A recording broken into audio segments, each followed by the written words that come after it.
Welcome to this week's episode of Modern Day Heroes. I am excited to be with my dear friend Saul Garrison.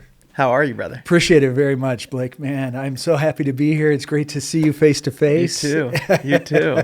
How do you like Utah so far? Oh my gosh. So it's a little chillier than what I expected the last especially couple in of days, April. Right? But I tell you what, I mean, the beauty here is just stunning. I mean, the mountains and the snow, and then you got the water. And, You got them all. the whole thing all together. It's like it is a little piece of heaven here for sure. That's a good definition.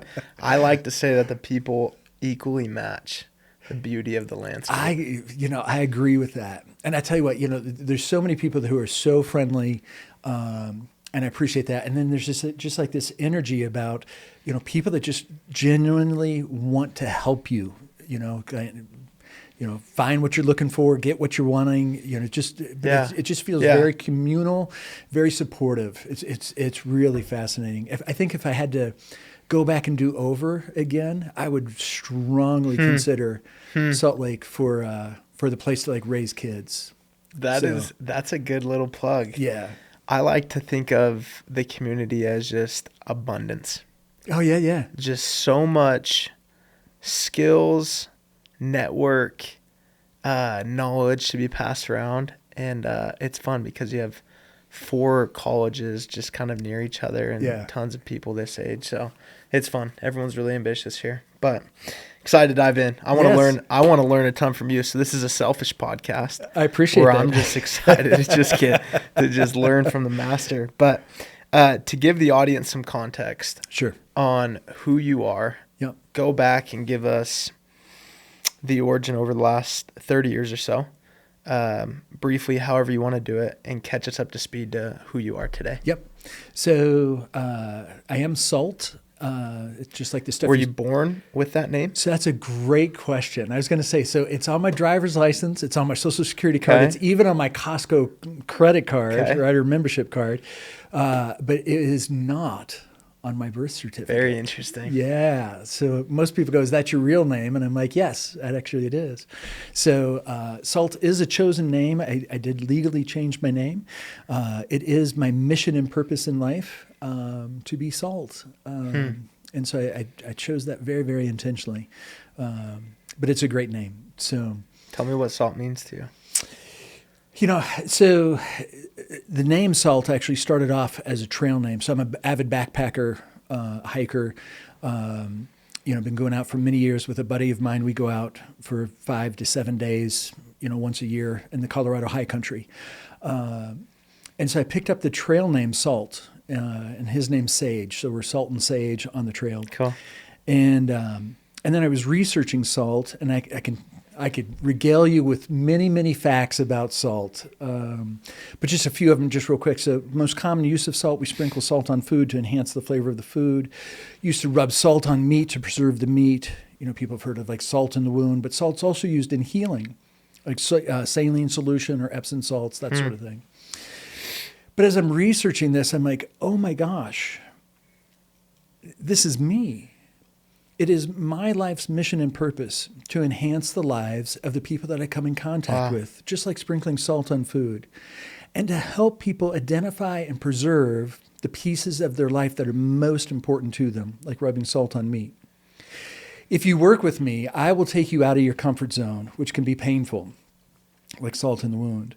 But what I really do with people and for people is I work with them so that they come to a place of healing and deep appreciation and love for their life. So, and there's a whole bunch more, to it. But as I'm reading this and researching salt, and like I said, I went, oh my gosh, this is who I am. This is me.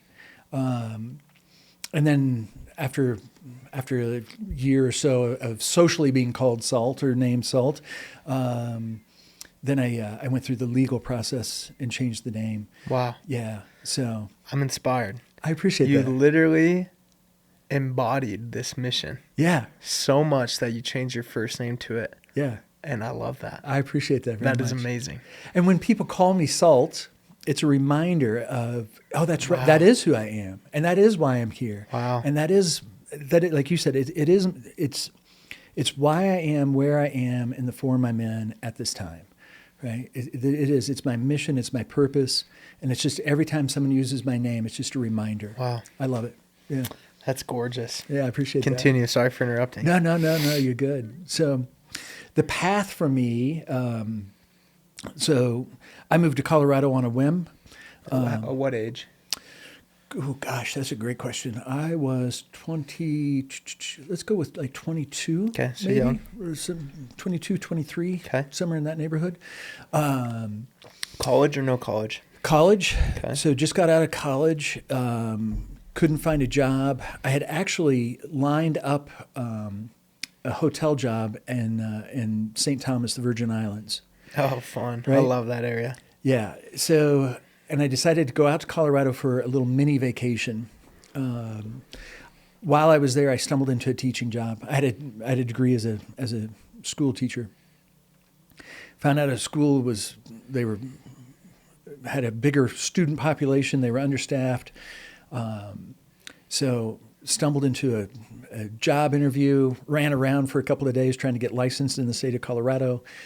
Found out that I got the job. So that was on a Thursday. I bought a new ticket home for Friday. I was on the road Saturday and Sunday and in the classroom on a Monday. Look at that. Yeah. I mean, it was like boom, boom, boom. It just was crazy. And I stumbled around with teaching. I was not a good teacher. I didn't like teaching. I was not inspired. But a colleague of mine said, Salt, you should check out the graduate program at University of Colorado, Denver. He's like, you'd be really good at it, the psychology counseling program. And I did. And that changed everything. His two sentences of, you should check out the psychology program, you'd be really good at it. Those two sentences changed my entire life. Interesting. Yeah.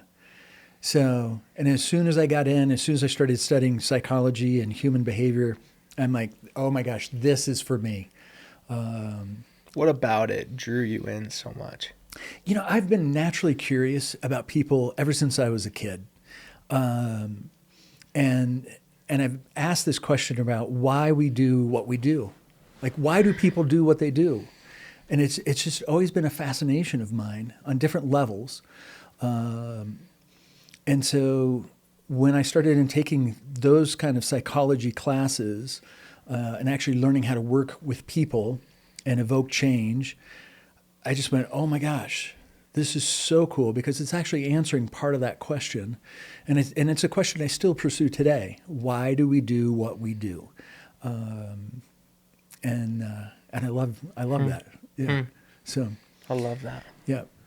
So, so I got my degree. I quit teaching. I got my degree, and I stumbled into a counseling job. I worked at this agency for a couple of years, and then I went, oh my gosh, why don't, and a friend of mine and I were like, why don't we just start our own counseling agency? Fun. And we did. And for many years, probably 20 years, I specialized in high-risk, high-violent domestic violence offenders. Was that intentional? Yes. Tell Yep. me why. So I seem to have had this knack and this knowledge of working with men and anger. And I just seemed to be able to see through a lot of the facade, a lot of the smoke and mirrors that men, especially men that deal with anger, put up. And it just became something that I was good at. And for me, it became a game. And the game is can I make a bigger impact on you and not let your stuff get to me?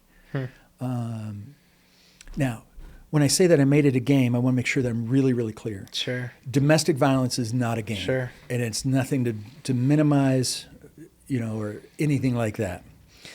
My game was, most of the clients were very resistive, right? They're court ordered. They don't want to be there. It's, kind of a screw you kind of, situation. But the game for me was how do I make an impact on you?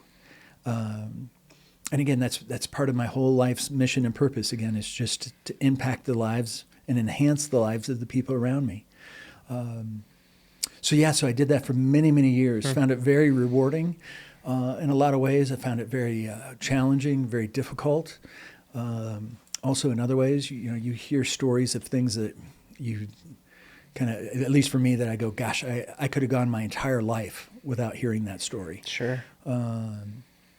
So, yeah. So, and then about 8 years ago, I decided I had enough of domestic violence. I kind of solved that puzzle for myself, why I got into it and what it was about for me and all of that.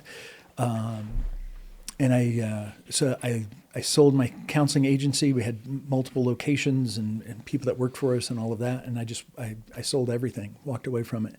And then I started the coaching and the consulting work. Yeah. And what inspired that? I decided I wanted to work with people who were inspired to change. Right. They wanted to rather than you forced. Exactly. Right. It's a nice change up. Exactly. It does make the day-to-day much smoother for sure. And I'd always kind of had like a private caseload, seeing just individual clients or whatnot. And I wanted to get away from therapy. That's just not inspiring to me either. So coaching and consulting, it just made the most sense. I did some extra training around it, and now it's what I love. I love what I do. Fun. Yeah. Fun. So one of the things I know you specialize in is problem solving. Yes. And I think I've never heard of someone specializing in problem solving. Uh-huh. It's a unique thing. Tell me more what that means from you and why that's so applicable today. Yeah. So again, I go back to childhood, right? So I can point to the threads in my life, which is really kind of interesting to see. But as a kid, I loved doing puzzles. I loved doing jigsaw puzzles. Now, when I did a jigsaw puzzle, I'd never do the outside border first because I didn't like being contained or being held in. But everything just kind of became like a puzzle, and I was able to solve jigsaw puzzles pretty quickly. And then I took that same kind of mentality, and I see life. I see God and life in the universe. I see all of these things as a puzzle. And I'm like, I'm curious how this piece fits with this piece, right? And again, it's kind of like the why we do what we do. Well, here's a piece, and look at that. Those two pieces fit together, so that it kind of explains a little bit more about what's actually going on. And so from there, it's the problem solving, right? So one of the questions that I love asking people is like, what's your biggest challenge that you're facing right now, right? In essence, what's your biggest problem? What's the biggest barrier that you perceive that you're facing? And again, for me, it just becomes a puzzle. And I'm like, give me a couple of the pieces, and then let's figure out the strategy on how to solve it. And so helping people get those breakthroughs is just so cool. Interesting. I love that experience. And are you leading them to it, or are you in the solving phase with them? So my belief is that you, me, everybody has all the answers that they desire and all the answers that they need already inside of them. So for me, I facilitate. I facilitate a process. But the solutions that you come up with, they're already inside of you. And how do you bring those out? With really good questions and sharing insight about, again, kind of this why we do what we do kind of thing. When you understand pieces of human behavior and really understand human behavior, and then you can start to look inside and go, okay, so if this is how human behavior works, so like, for example, anything that you infatuate with, anything that you like really, really, really want is going to elude you, right? For good or for worse. The more that we want the pretty girl, the more that we want the good-looking guy, the more that we want that money, right? The more it eludes us. And that's part of human behavior. Anything that we infatuate with will elude us. So with that, so that's just a piece of human behavior. So then we can go, okay, so number one, stop trying so hard. Stop chasing it, right? And then go, how can you actually attract it? Think about a flower, right? Flowers don't go around chasing bees, right? They just attract the bees. And going, so how, what skills, what strategies, what is it inside of you, Blake, that you have that can attract, this desire? As opposed to you chasing it, how do you actually attract it to you, right? And that's a different shift. But the answer's already still inside of you. And you, even right now, you might be thinking, oh, here's something I could do to attract something. Hypothetically speaking, let's say I want to attract more financial wealth. Yes. Most people are on the side of chasing rather than attracting in this specific area. However that might look. Where would you start if that was the desire I currently am trying to attract? Yep. So a key component to my work is actually, you've got to, you've got to be able to see both sides. For every positive, there's a negative, and for every negative, there's a positive. And what happens is people go, okay, like I want more wealth. Awesome. Okay. And there's all kinds of pieces here. But one piece is actually going, let's look at what are the drawbacks to more wealth. And a lot of times people, well, there aren't any. Whoa. If there are benefits to it, there's drawbacks to it. Can't have a positive without a negative. Can't have a negative without a positive. Interesting. Right? Because again, otherwise you're becoming infatuated with wealth. And if you infatuate with it, it will elude you. So that's a key component. So other pieces with it are, one piece is actually going, where do you currently have wealth? Can't create from a void. So it's like, if you want abundance, you have to find where do you already have abundance. Now, it might be in a form that you don't appreciate or that you don't even recognize, right?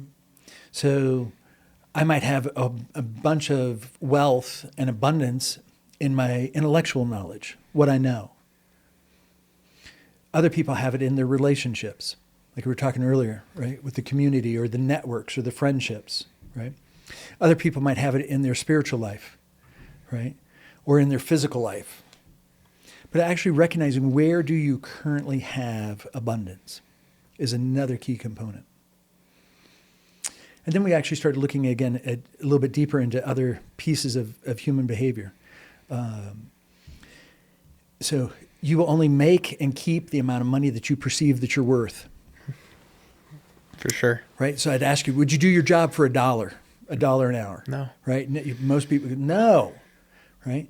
So you have a minimum amount in your mind that you're worth. Would you be okay if you got paid $100,000 an hour? Absolutely. Right? Now, most people go, yes. All right. But eventually, if you kept getting paid that, you might go, wait a minute, I feel guilty. Right? So we have a top and a bottom of what we perceive that we're worth. And psychologically, we will keep ourselves in that realm. Okay. So, and this is where we get like people that win the lotto, and then 2 years later, 3 years later, they're completely broke. Part of it is because they don't perceive that they're worth the money. Very interesting. Right? And it's a truth. If you're poor with money when you have a little, you're going to be poor with money if you have a lot. But so we just start to break down some of the psychological pieces and the human behavioral pieces. And then it's like, let's look at the strategies that you desire to use in order to build your wealth. So then are you trying to raise that minimum and raise that maximum? Or what's the idea behind, hey, this is the box I put myself in? Yep. So part of that is about shame and guilt. So if you have shame and guilt, especially around money, in any whatever. So like when I was a kid, I was like in third grade, and I stole this 3-cent piece of bubble gum from the local store, right? The little candy store at the corner. A couple of days later, I went back tried to steal another 3-cent piece of candy or gum or whatever it was, and I got caught. And I remember that I pulled out in my pocket. I'm like, no, I'm going to pay for it. And I had no intention of paying for it, And I had like a penny and a paper clip kind of thing, right? And I was 2 cents short. And that shame of getting caught and being 2 cents short played a role in my 20s for sure about money. Interesting. And how I always felt like I was coming up short, always 2 cents, always close, short, right? So if you have guilt or if you have shame around finances, that's going to hold you back as far as making money, earning money. So we got to go in and dissolve those guilts and shames that you have in regards to finance. Wow. Yeah. Very fascinating. Yeah. I've never heard of anyone explaining like that. I love what you said about the lottery. Most people are like, yeah, they go bankrupt. But why? Yeah. And it's because they don't feel like they're worth it. Yeah.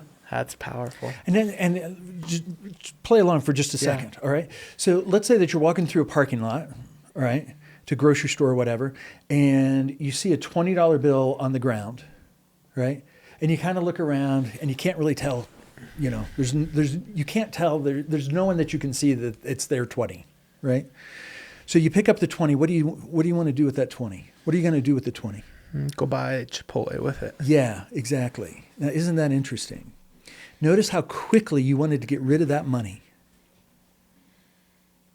If you had earned that money, if you'd worked a little extra or whatever, and someone's like, hey, if you hang out for 10, 15 minutes here, pay you $20, what would you do with that 20? Save it. Yes.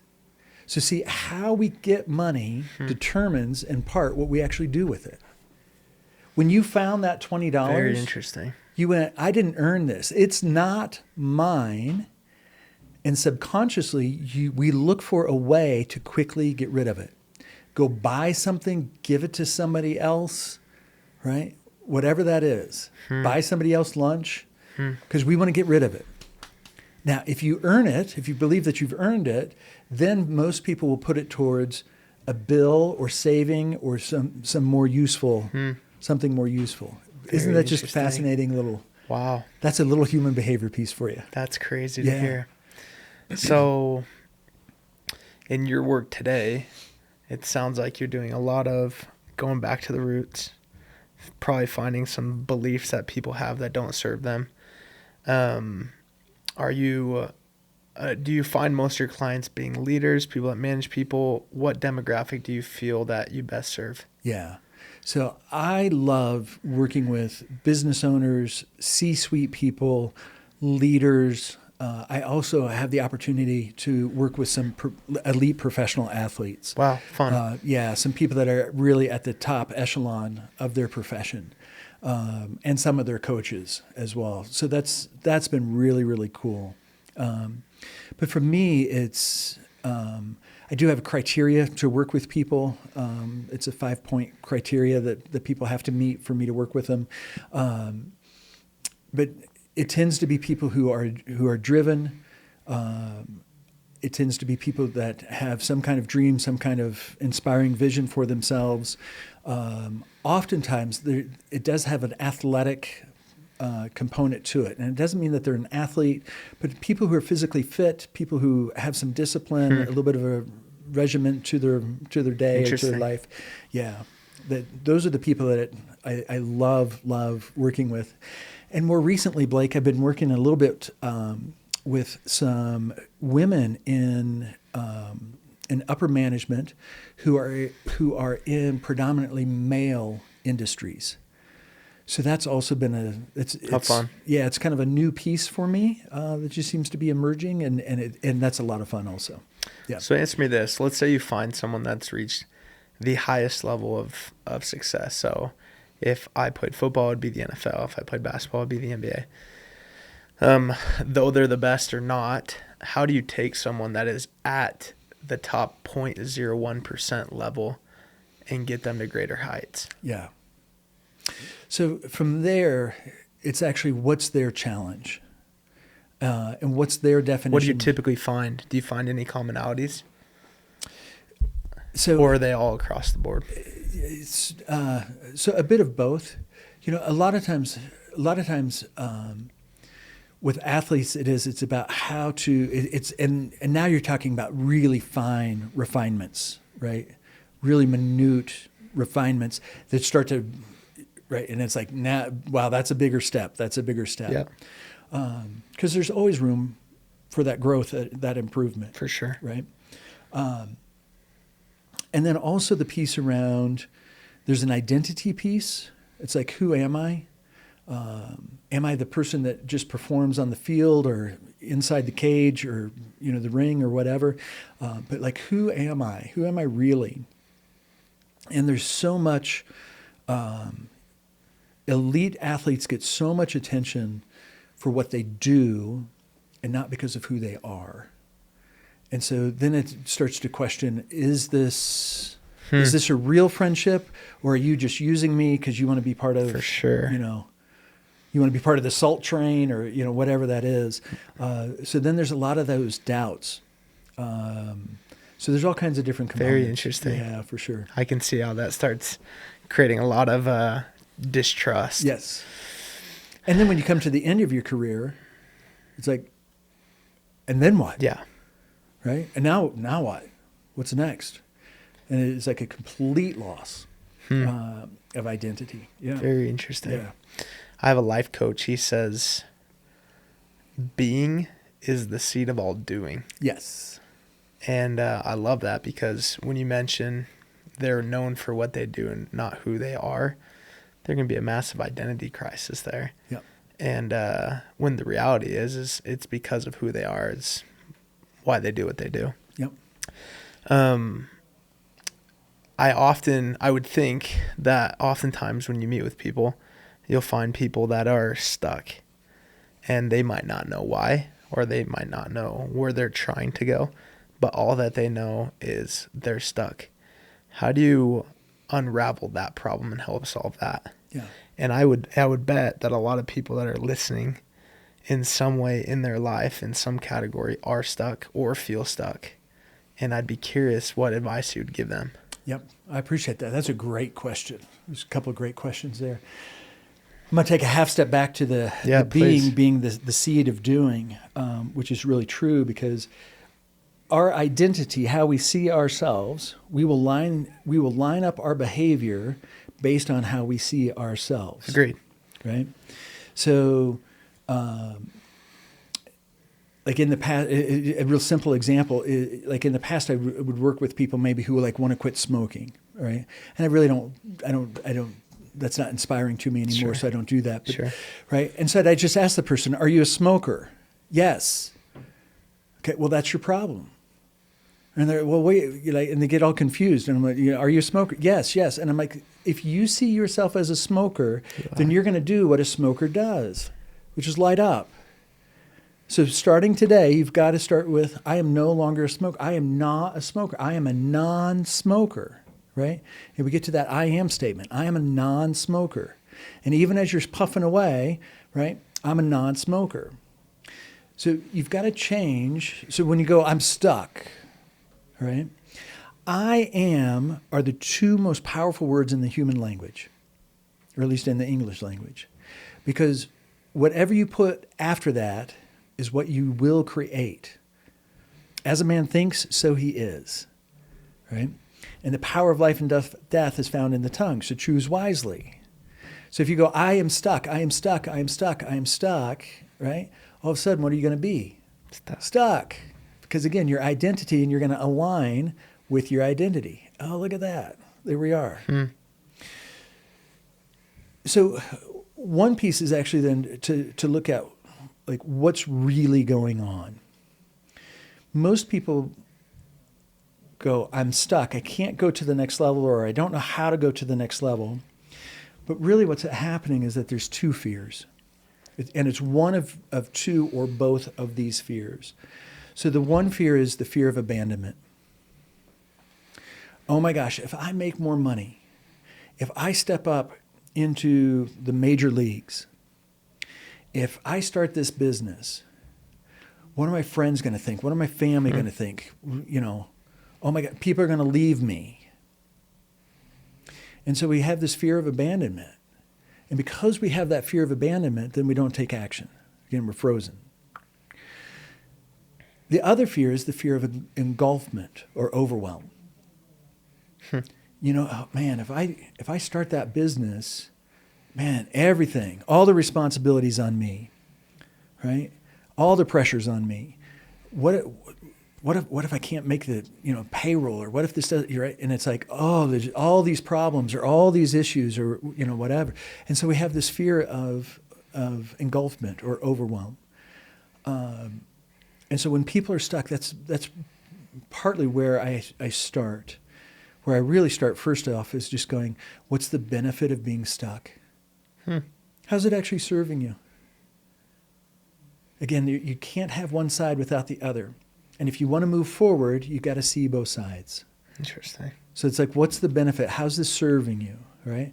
Well, it's keeping me cautious, or it's making me do more research, or I'm not being so impulsive, or, whatever kind of thing. But really starting to look at that. And then we look at the abandonment or the engulfment fears and work to dissolve what those are. And then we go back to what I just said earlier, or a few moments ago, which is the I am statements. Albert Einstein said you cannot solve a problem at the same level of thinking that it was created. So you got to start to see yourself as bigger than, or at least higher than, the problem. And a lot of times we geo-position our problems. So a lot of times it's, oh my gosh, this problem is so big and it's in front of me, and right? But psychologically, you're creating a bigger issue. If you think bigger than the problem, going, wait a minute, here's the problem, right? It's not so big, it's right here. Now you're on the way to solving it. Yeah. Very interesting. Yeah. That's so interesting.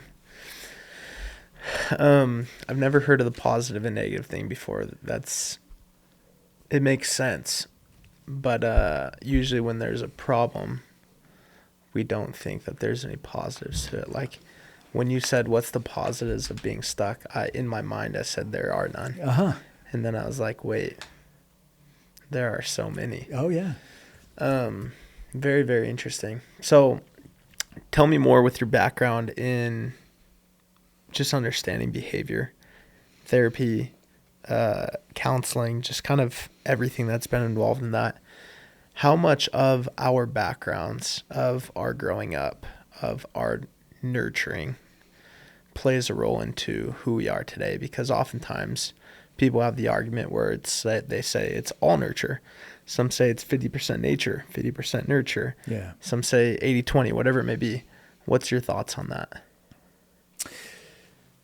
Both play a role, for sure. Where we were raised, how we were raised, especially that first 5, 6, 7 years of life, really set a foundation about our beliefs. Beliefs about ourselves, belief about society, belief about how the world works. And so those definitely play a role. And typically under stress or duress, we will go back to those basic foundational beliefs first. Now, I'm also of the mind that goes, you can change anything. Absolutely. Right?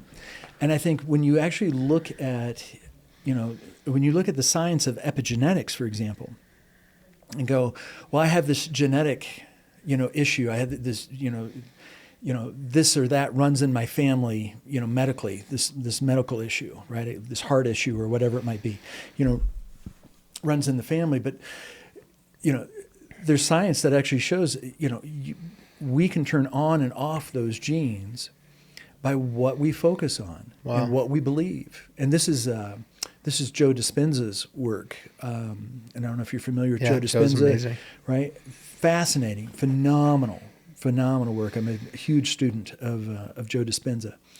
And I've seen some amazing things happen in my life and in lives of people around me who have really, studied his stuff, with like medical what do I say, medical improvements. I don't want to say a healing, but where there really are improving their own medical, their physical well-being. It's fascinating kind of stuff. And then, gosh, all of a sudden I can't remember the guy's name. It'll come to me here as soon as I stop thinking about it. But, the chiropractor guy that actually said that the power that created the body has the power to heal the body.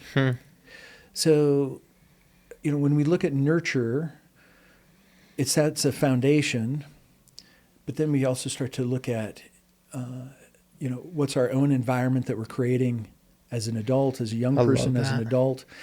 And you can change that. You can change the beliefs. They still might be running a dominant role, especially, again, under stress or duress. And it doesn't mean that you're handcuffed to them for life. Yeah. To deny you can rewrite your story or change your story is one of the saddest thoughts in the world. Yeah. And I love your position on that. If back to the nurturing part, I'm curious how you mentioned the first 5 or 6 years are crucial. As a father, and as a mother, anyone that might listen. Yeah. Knowing what you know, would there be things you intentionally do or do not do in that first 6 years of living for your kid as they're establishing this foundation and these pieces and beliefs? Is there anything you can intentionally do to help make sure that those are the most positive possible? Yeah, I don't know about most positive, because again, for me, you can't have Sure. positives without negatives, Sure. right? But one piece that I think is really, really Maybe productive is the word. Yeah, I like that. I could go with that. I think a key component for me is challenge your kid and let your kid fall down.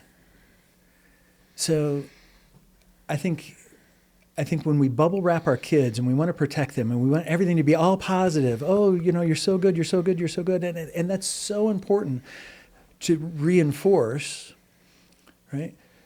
Those positive affirmations for young people. And the piece that I find missing is that where's the challenge? And letting them stumble a little bit, but going, you know what? Oh my gosh, look at that attempt, right? Look at how you tried to do that. Yeah, it fell apart. You didn't, you're trying to build the Lego thing and it all came crashing down or whatever. And it's like, but look at you.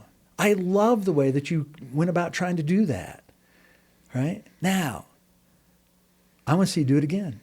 And let's see if you can go a little higher. Right? Because I believe in you. I think because all too often kids aren't challenged, or they're, like I said, they're bubble wrapped, they're protected. And then as we get older and we have life challenges, then it's like, well, oh my gosh, I don't have the internal belief about myself that I can overcome challenges. Now, and let me back up to kid piece too, is that optimal growth occurs at the border of support and challenge. And that's true in nature. It's true with all of us. Too much support, right? We get fat, we get lazy, right? Too much challenge, we get burnt out. But if you actually put the two together, all in nature grows optimally at the border of support and challenge. So kids need both. Yeah. Wow, that's perfectly put. Yeah. In closing, tell us if I'm listening to this, I'm like, I gotta get a salt in my life. I've learned so much. And the coolest part is, and you mentioned this, I don't care. We have these posters in here. We have Tiger Woods, Michael Jordan, Kobe Bryant. I don't care what level of your craft you're at. There's an area you can improve, and there's something small you can tweak to increase. And so everybody needs a coach. Yeah, I agree with that. A huge proponent of that. If I'm listening to this and I say, man, I want to work with a guy like that, how do I reach out to you? How do I get a hold of you? Yeah, so really a couple of different ways. Great way is on social media. I'm primarily on Facebook. Again, Salt Garrison is the name. Instagram, same thing. at Salt Garrison. Email address for me, you can do salt@saltcoaching.net.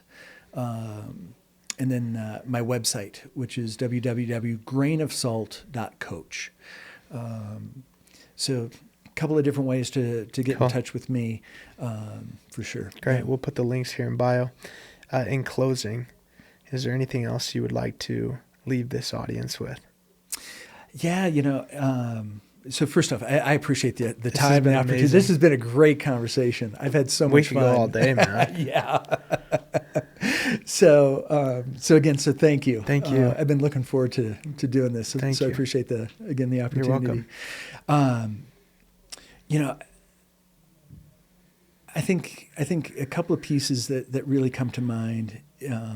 One is that everyone has their own unique form of greatness, and really acknowledging that. It's such a hard piece for so many people to just acknowledge, I have a magnificence about me.